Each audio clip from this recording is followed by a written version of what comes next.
Rome calling. Rome calling. This is the Gentleman Ultra. This is the Gentleman Ultra.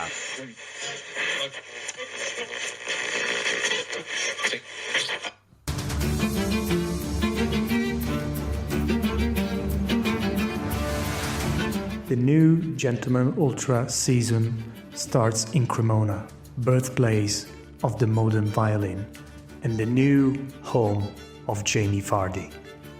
Like one thing I couldn't get my head around, you have violins upstairs that are from like 1600s and they look brand new.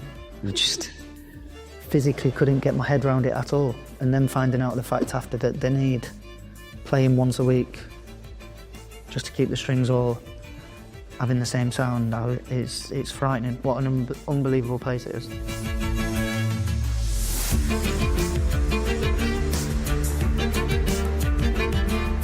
Hello and welcome back to Gentleman Ultra. I'm Federico Falcomeni, your host for today, and special guest with me is Richard Huff. Hi Richard, how's things? Hi Federico, good, thank you. Thanks for having me on. It's a pleasure to be here with you with the Gentleman Ultra team. Actually, last time we spoke, it was exactly the previous episode. We were talking about 1985 Verona and your wonderful book, which hopefully is still up in the charts. Yeah, I've been really happy with how the publicity around it has all gone. It's been really well received. Again, some great feedback, and trying really just to maintain the momentum of it, and kind of being inspired by writing it, just to continue writing about what's happening at Verona this season, always with a kind of heavy dose of nostalgia in between. But I mean, more generally, I think the Serie A season and what's going on in Europe as well is already, we're only on match day 3 and 4, it's already really interesting. Not to mention what's happening with the national team, so plenty to be talking about, Federico. Yeah, for sure. I mean, it's good to see that obviously you're keeping up your Verona experience, life experience really, in your column for Gentleman Ultra, which is great. And one of these, live experiences was at the Bentegodi for the Cremonese game at home, where you were actually, eyewitness of Jamie Vardy debut. It wasn't probably a memorable one, but maybe, being there in person, you probably noticed something apart from the wonderful away kit, I must say, from Cremonese. Yeah, I mean, on paper, 0-0 draw at the Bentegodi on a Monday evening probably isn't it? It was Monday. Yeah, probably. 6 p.m. kickoff? Yeah, that was. Yeah, not the most exciting game of the weekend. But from my point of view, it was a really enjoyable occasion. It was the first home game of the season for Verona. We've been on a bit of a run with games far and wide. Really, at the start of the season, they were doing some upgrades at the Bentegodi, though you would barely notice it, to be honest. So that was the first home game of the season. So that's always special, the first home game of the season, where you see some familiar faces who sit next to you, other season ticket holders, people you haven't seen for a few months at the stadium. And there's always a real buzz about the stadium at this point in the season. The weather's still really nice as well. So it was a really pleasant evening here in Verona. Verona actually played really well. It's probably the best they've played, certainly this season, probably better than they played for much of last season as well. They played some really good stuff. That team that they've thrown together really over the summer, a really international feel to it, seems like it's beginning to gel. And they created so many chances. I think under like 20 shots, attempts on goal, plenty of action inside the box, but they just couldn't quite score. I knew they dominated that game, which wasn't quite what I was expecting, because Cremonese have had a fantastic start to the season, beating Milan, of course, on match day 1, and then beating Sassuolo as well. So they're punching above their weight, but they didn't really seem to offer much at the Bentegodi. I think they came probably setting themselves up for a draw away from home. Yeah, I'm probably quite happy with that, given that there was a game that Verona completely dominated.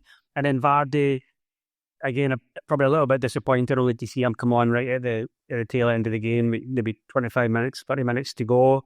There was definitely a buzz about him in Italy and also in Verona. You know, people were curious.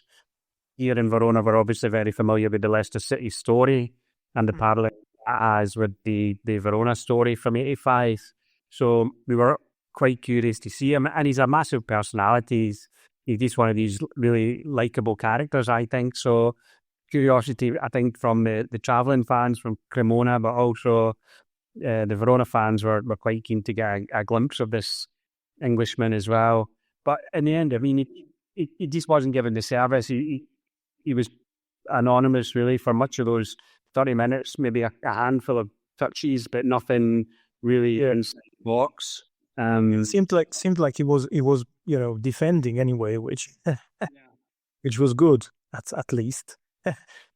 Yeah, I think so. I mean, it was that kind of game, to be honest. Cremona didn't have much going forward. And I mean, if he's going to make an impact, he's going to need much better service from. And that's what I was thinking. Because Verona maybe was missing, and he's still missing somebody up front who's able to finalize all these massive amount of chances created, and Jamie Vardy would have been probably ideal to do just that. But yeah, as you said, we probably didn't benefit from any good service up there, and now apparently we're not sure he's gonna be featuring against Parma in the next game, because apparently last minute news is probably suffering from a kind of injury. So we will see if he's gonna be able to have like his home debut. But at some point it will come. You obviously got your finger on the pulse there, Federico, because I was under the impression that he would play at the weekend, but maybe you've got more up-to-date information.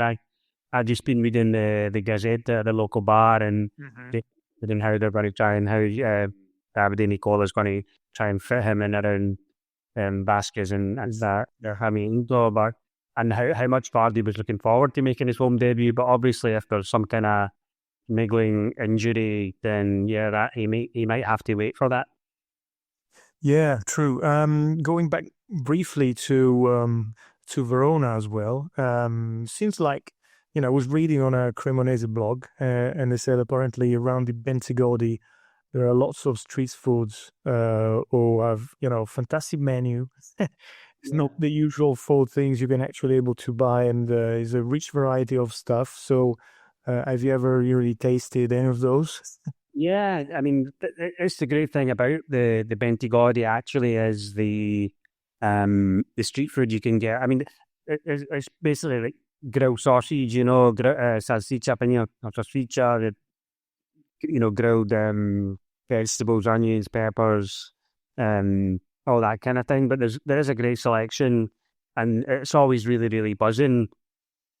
Before and after kickoff, and then there's plenty of bars around about the area as well, that serve the usual kind of bar food. But then also, if you want Italian food, there's the pizzerias, the trattorias, and it is one of the great things about the Bentigodi. Its location, not in the heart of the city, not in the old town, but not a million miles away from it either. It's a really, really good location for stadium. So I'm glad to hear that the Cremona fans were able to sample some of the local hospitality.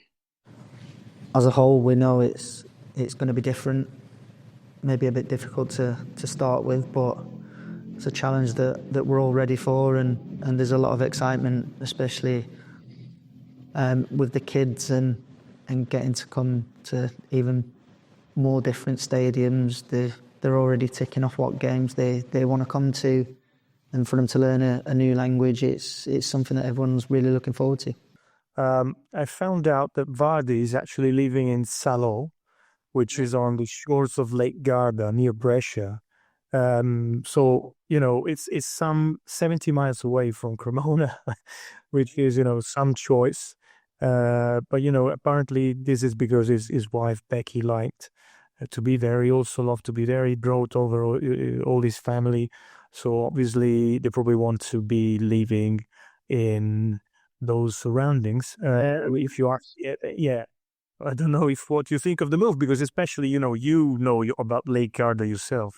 It's a beautiful spot on that west side of the lake, the kind of far side of the lake from Verona, and famous, infamous actually, during the Second World War as the hometown of Mussolini's government. After the fall of Rome, the Mussolini government decamped en masse to Salò. They became known as the Republic of Salò. So it has its historical connotations as well, but it's a beautiful, beautiful spot right there on the shores of Lake Garda. So I'm sure Jamie and his family will be really happy there. It's a lovely spot. Yeah, point is, I was thinking, we came here to Italy. Obviously, he mentioned, and this is great for us, all the Sundays in front of, Channel 4, watching Del Piero and all that. It's a really good advert for Italian football this way. But at the same time, you feel like, okay, he came here, he's not really as hungry as maybe would be in England. Do you actually envision or see, Jamie Vardy running up the pitch like he did for a game? I think it was Leicester v Bristol City, maybe, where he had been taunted all the game by away fans, and then he scored a penalty or scored a goal, and then he ran up the pitch at the visiting end, to respond to all the all the insults that had been throughout the match. I mean, he's such a brilliant character on and off the pitch, and famous really as a noise-up merchant as well. He's got the habit of being able to wind up the opposition fans, but usually always in a pretty likable manner as well. Usually always with a good touch of humour. So I think it's a really good move for Italy and for him as well. He's obviously at the tail end of his career now. So that, there's maybe some criticism that why is the Italian league only attracting players who are, at the tail end of their career rather than players that are in their prime. But, it reminds me a little bit of when Luca Toni came to Verona right at the tail end of his career, and he made a massive impact at that age. He was probably a comparable age, late 20s, early 30s as Vardy is now. So I think it could be an interesting move. It's not easy, as you know. There's been many English players who've come over and struggled, and they've come over to better teams in Cremonese and struggled. Italian football's history is littered with players like that who struggle to make an impact.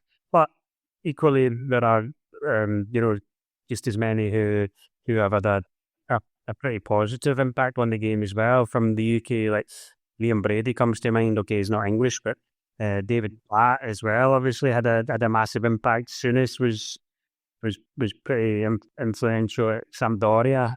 Going back even further, you get the legendary John Charles, Ian Rush, maybe who's an example of how not to do it. But it's not easy. In recent history, you've got guys like McTominay, obviously, Liam Henderson to a lesser extent. So there's definitely scope here to come over, to embrace the culture, to embrace the Italian way of playing football, and to make a bit of a name for yourself. And I think the English media love it as well. I noticed that it raises a profile. Having somebody like Vardy, it raises the profile of the Italian game in England as well. People in England are now going to be looking at the Cremonese results weekend. They certainly wouldn't have been before. In fact, I got a text message from a friend of mine who follows, compared to him, he follows the game quite closely. Hello, Big Mark, if you're listening. And he just said, how's it going to go today? How's it going to go with Vardy? So, there is that. It does raise the levels of interest across the board, really. So I think that can only be good for Italian football, and certainly good for a club like Cremonese, because it raises their profile. Prova un traversone sulla destra, Bremer, poi il tiro, rete, ha segnato la Juventus, Kelly, il pallone in mezzo, ancora lui, Kelly, 4-4, another English player who's been praised recently. It's Lloyd Kelly from Juve. He had a very tough start, exactly like the players you were mentioning, because he always seemed to be out of position. Juve changed manager in between, so Thiago Motta was sacked. Then in came Tudor.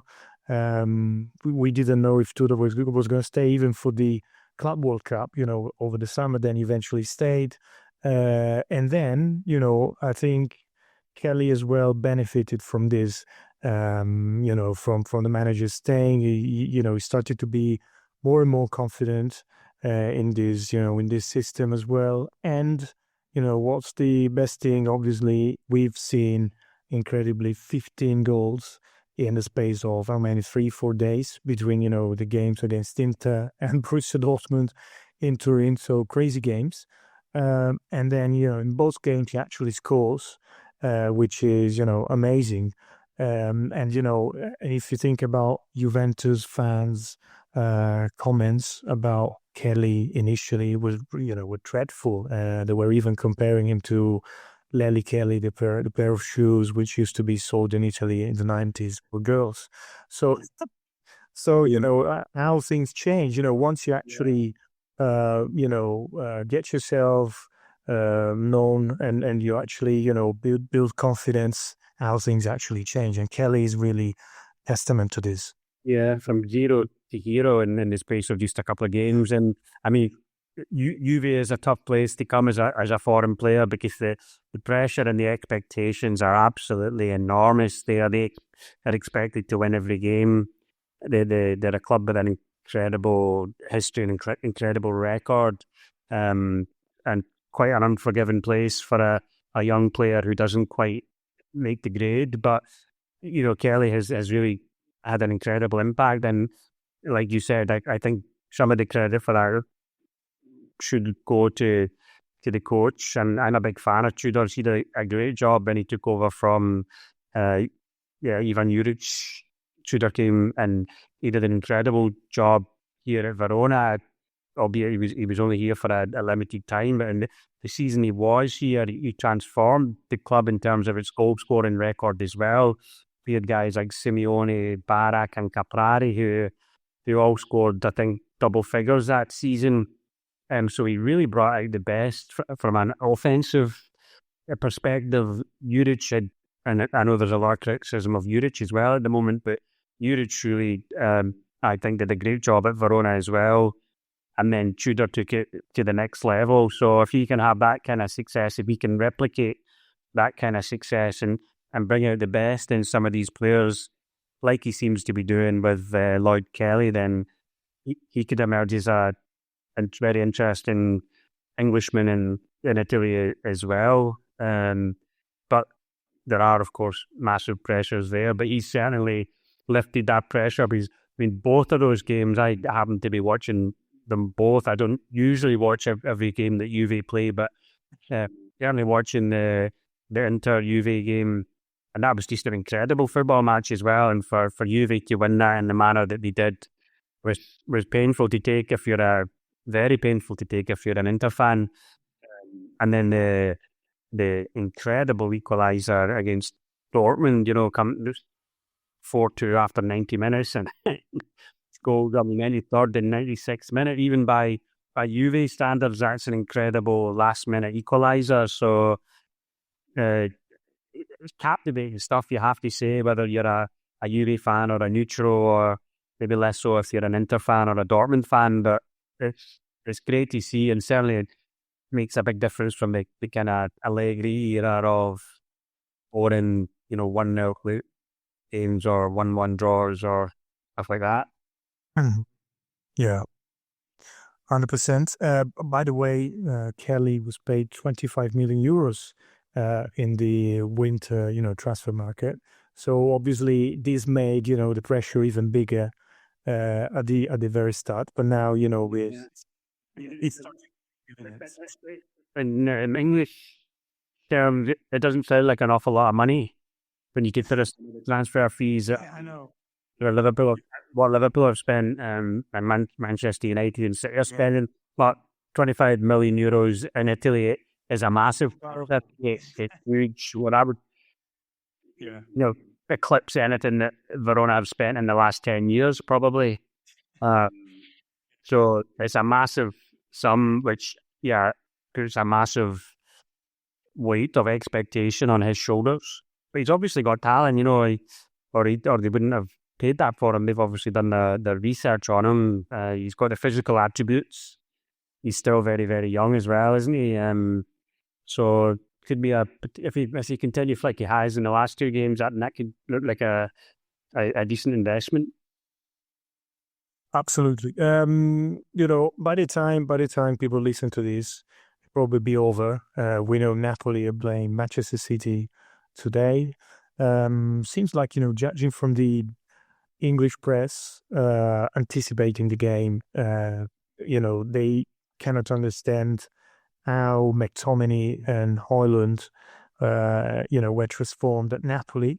Even, I was watching the other day a video from, I think it was probably American TV channel, where they were showing the difference in hairstyle as well from in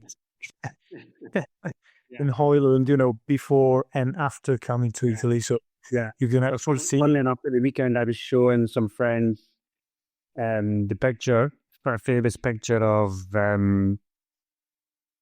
McTominay at Wimbledon, and he just looks, super elegant, hair flicked back, really smart suit. That was famously like reflecting the impact that living in Italy had on his sense of style and sense of fashion. So yeah, absolutely. I think if you embrace that, you have to really embrace the culture and the fashion and everything really for it to work. Yeah, 100%. Obviously, I don't. That's just another one. The games at the moment are just coming in thick and fast.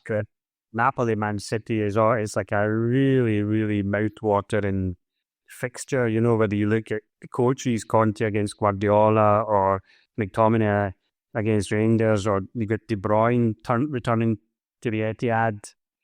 According to the Gazette this morning, I was reading that he'll be getting a statue installed outside the Etihad. So it's the legend returning. You get Donnarumma, of course, playing goals for Manchester City. So all over the pitch there's going to be battles and intrigue, and it's a really mouth-watering football match this early in the season. Yeah, 100%. And obviously, it's, praise to Napoli for, getting these players who are actually, maybe discarded from Manchester clubs for multiple reasons.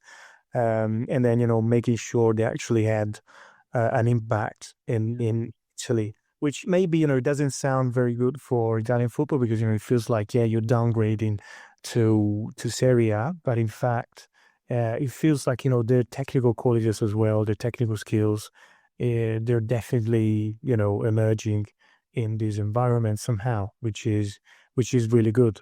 Obviously, credit to Conte as well. So I don't know what you think about it, but definitely favorites to win it again, which is unbelievable if you think about their history.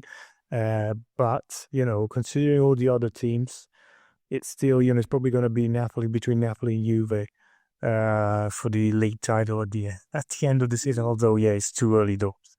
Yeah, I mean, all I would say about that is the challenge that Napoli have this season will be now that they have to deliver on Wednesday or Thursday and Saturday, Sunday. So they've got the Champions League this season, which they obviously didn't have last season.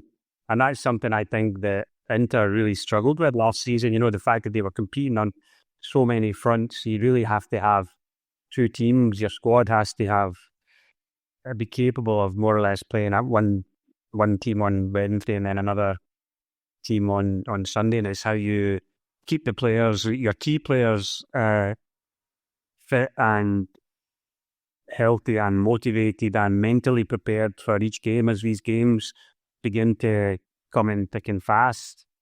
So that I think is going to be a real challenge for Napoli this season. So how they deal with that is going to be interesting, I think.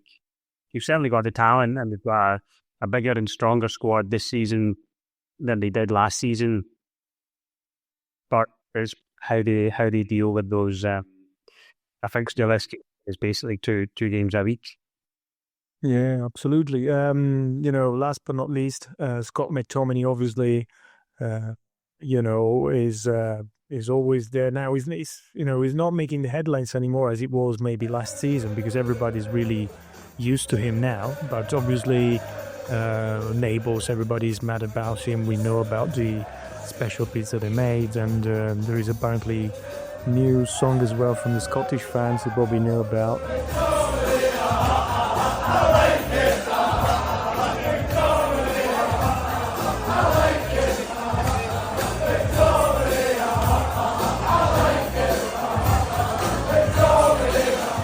Naples, the city itself, is, really making the most of it because, I've read they also have like 40,000 extra tourists for each match day in the Champions League coming up, which is amazing, really. So, sometimes it's just, the right man at the right moment in the right place. He made a very good choice. Absolutely, he made a great choice, and he just everything just clicked for him when he came to Napoli. I think being released from Manchester United and whatever is happening over there, he just seemed liberated, and he's had a massive impact. And even if he doesn't do anything this season, even if he doesn't score another goal or another assist, his status as a legend, second only to Maradona, I think, in Napoli is already pretty secure. But yeah, I think he'll go on to do great things as well this season because he's just got just the right qualities. He knows when to arrive in the box, and yeah, he's been really, really brilliant as a Scotsman. Obviously, it's been brilliant to watch the impact that he's had there. And it's like the Vardy effect at Cremona. He's obviously, it does raise the profile in Scotland there. I know people that are talking about coming over to Napoli or even just talking about coming over to Italy because it really takes this kind of link. Otherwise, the Italian league can sometimes seem a bit remote or a bit anonymous. You don't know who the players or personalities are. But now there's Vardy, there's McTominay, and there's various others, from English football. Juve, you get Kelly as well, who we've spoken about. So if these guys can continue to have an impact, and I think it is great because Italy is a brilliant place to come for English, Scottish fans. I know a lot of fans also come to Verona. A lot of fans from the UK come regularly to Verona because they have a great time. They come over here for the weekend. It's still pretty cheap to get here.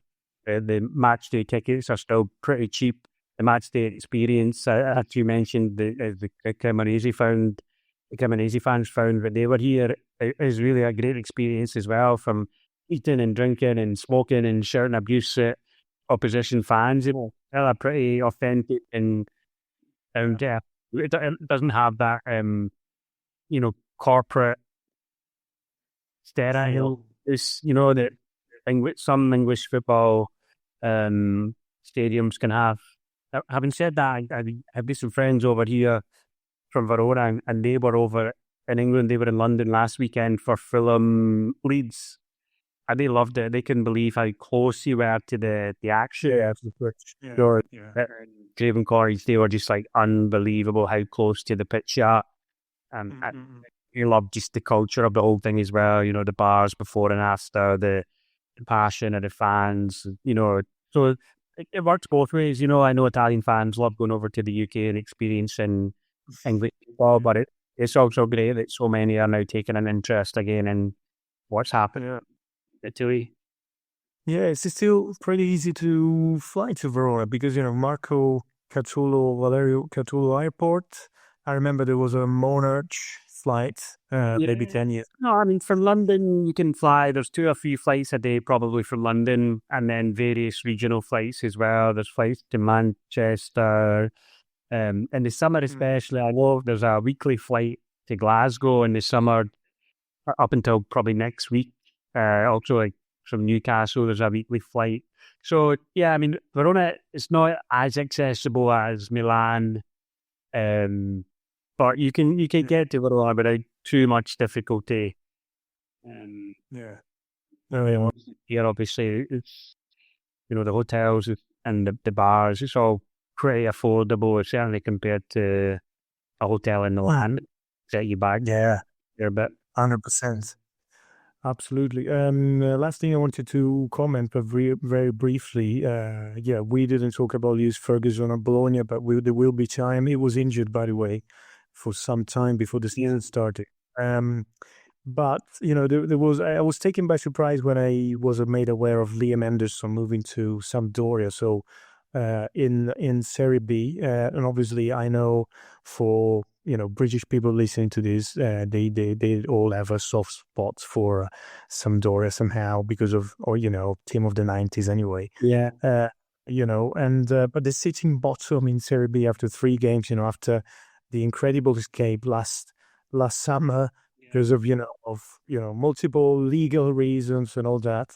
But now they're staring again at the risk of being relegated to the 3rd tier. Again, it's too early doors, but obviously the attitude from players is already there. I mean, they already crashed out of the cup against Spezia on penalties, and then lost first 3 games home against Modena and Cesena, and then lost in Bolzano against Südtirol.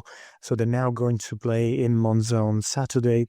So it's a bit of a crazy situation. Anderson himself, he played most of the game against Cesena, and then I think he played 83 minutes before leaving the pitch. So I don't know if it's it's probably just a man not enough to make things right for Sampdoria at the moment. Yeah, I mean, it's pretty sad what's happening in Sampdoria, and they've been a club in decline for a while. And of course, in Verona, we have a special affection and affinity for Sampdoria. There's the gemellaggio between the 2 sets of fans. So, you know how that did that start? You definitely know. I think you know. Yeah, I mean, there's various stories, I think, and often these kind of stories are shrouded in mystery. The legend.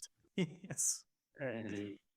Yeah, but multiple people told me it's because they used to be rivals, they used to be enemies. Yeah. Then beating the hell out of each other. Yeah. And then one day they actually say, right, but these guys are tough. We want to be friends because they're good at fighting. Yeah. So that's how they eventually became friends, which is a bit mad, but that's what happened. I think in the 70s anyway. A lot of it is just completely random as well. There's not. I mean, some rivalries, there's a kind of left and right. It's a left and rivalry.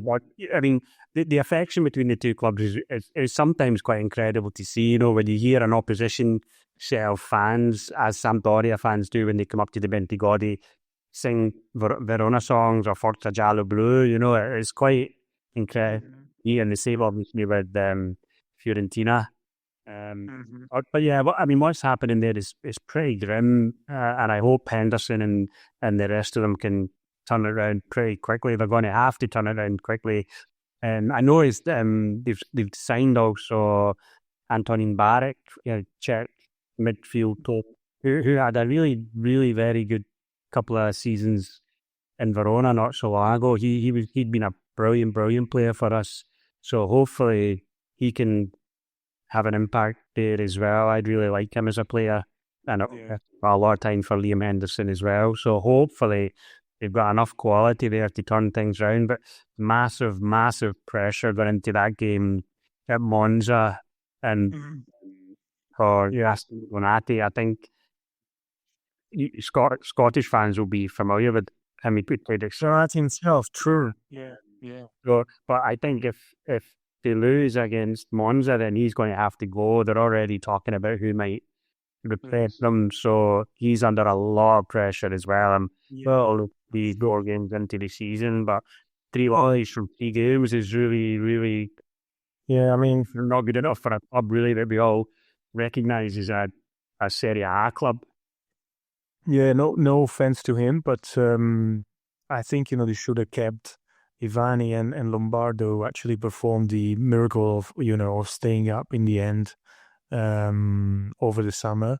and but for some reason they decided to, get rid of them. But yeah, we will see. As you say, this is really the last stop. Point is, Monza is, a Serie B club disguised because, they really are a Serie A club because, the best players didn't leave. They came down with this, parachute formula, which means if you actually stay for 3 seasons, 3 consecutive seasons in Serie A, you're granted 25 million euros from the Serie A, which is an enormous amount of, budget for a Serie B club. So effectively, Monza are like a Serie A club in Serie B. So I think it's going to be very tough to come away with any points on Saturday afternoon, but you never know. That's why we love football. So honestly, We were watching that game with interest. yeah. Yeah. So yourself, I think you're probably going to be watching, of course, again, Verona. I can't remember now where they're going to play. Oh, Juve, we're at home again. We get 2 home games. Yeah. My son is playing. My son's under 19s now. So I'm going to watch him. He's got a 3 o'clock kickoff, and then I'll be rushing doing New for the 6 p.m. kickoff, which is a massive game. The Verona game against Juve is always the biggest game of the season in terms of the crowd. A lot of UK fans expected. That's already heading towards a sellout at the Bentigodi, whereas a marketing relationship, a partnership emerging between Vinitaly and Hellas Verona as Vinitaly heads over to Chicago in October. So that will add an extra layer of interest for me, bringing my two worlds together, wine and football. So I might really a glass of Valpolicella Classico instead of a Budweiser in the stadium before the game. Yeah, and you were mentioning to end it with, you were mentioning American takeover at Verona. Is it what is going to happen? Because of the wine or different reasons? Yeah, I know. I don't know. I mean, we had quite high expectations when this American group took over the club, hoping for significant investment in the stadium, significant investment in the players. But so far, the main real tangible evidence of the takeover is Budweiser being served in the bar, and Budweiser and popcorn, which nobody really asked for. We don't want Budweiser, we don't want popcorn, but probably well, that's the Americans for you. Yeah. Okay. But anyway, after the Juve game, you will have as well the interesting matter of the cup against Venezia. So always a local derby. It would be interesting, if Verona can progress there as well. So yeah, we will see. Hopefully, because I think it would be Inter we would face in the next round towards Christmas. So yeah, a good result in the cup would be nice against Venezia. But Verona obviously were just prioritising salvation and Serie A, so the cup is maybe just a distraction that we can do without. But yeah, it's very helpful in that one as well. We will see for sure. Yeah, Rich. So hopefully, we'll be back talking about, Brits in Italy or other stuff with Verona or with wine even. Definitely Budweiser at the Bentigodi. But it was a pleasure to have you, and I really hope to talk to you again soon. Yeah, thanks, Federico. Great to be speaking to you again. And yeah, let's speak again soon. And ciao, of course, to Richard Hall as well. Our host normally for Gentleman Ultra. We know he's got so many commitments. He's still behind after that against Juve, isn't he? He's not recovered yet. At least they won in Amsterdam last night. Yeah, that was a good comeback. Yeah, at least you will be there for that. Yeah. So let's get together again soon. Come to Verona. Yes, I recommend that as well. So speak again soon. Bye, everyone. Ciao.